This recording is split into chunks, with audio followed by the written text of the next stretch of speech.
Hai hai halo, di sini aku akan menjelaskan materi tentang instrumen kebijakan perdagangan internasional.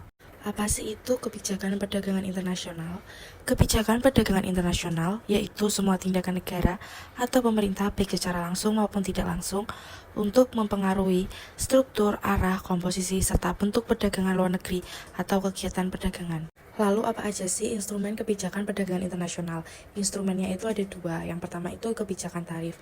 Tarif atau biaya masuk adalah pajak yang dikenakan kepada barang yang diperdagangkan baik impor maupun ekspor. Yang kedua itu kebijakan non-tarif, yaitu kebijakan perdagangan selain tarif impor yang dapat menimbulkan distorsi dan mengurangi potensi manfaat perdagangan internasional. Nah, selanjutnya itu ada contoh kebijakan tarif.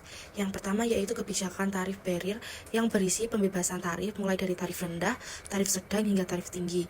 Yang kedua yaitu kebijakan tarif non-barrier, yaitu tentang biaya harga yang ditentukan dari presentasi tarif, kemudian biaya spesifik pungutan, dan yang terakhir yaitu biaya campuran. Selanjutnya juga ada contoh dari kebijakan non-tarif. Yang pertama yaitu kuota adalah batas maksimum dari jumlah barang tertentu yang bisa diimpor dalam periode tertentu. Yang kedua yaitu subsidi terhadap biaya produksi barang domestik yang akan menurunkan harga sehingga produksi domestik dapat bersaing dengan barang impor. Dan yang terakhir yaitu larangan impor karena berbagai alasan baik yang bersifat ekonomi ataupun politik, kadang suatu negara tidak menghendaki impor barang tertentu.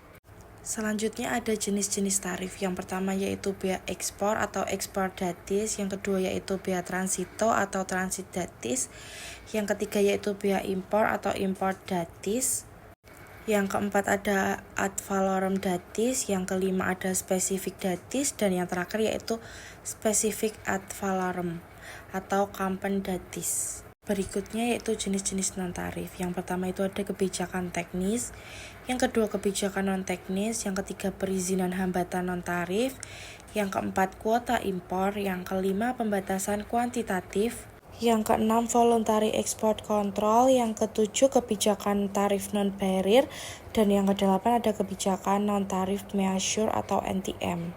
Selanjutnya itu ada dumping. Dumping merupakan ekspor komoditas di bawah biayanya atau setidaknya menjual komoditas dengan harga lebih rendah di luar negeri dibandingkan di dalam negeri.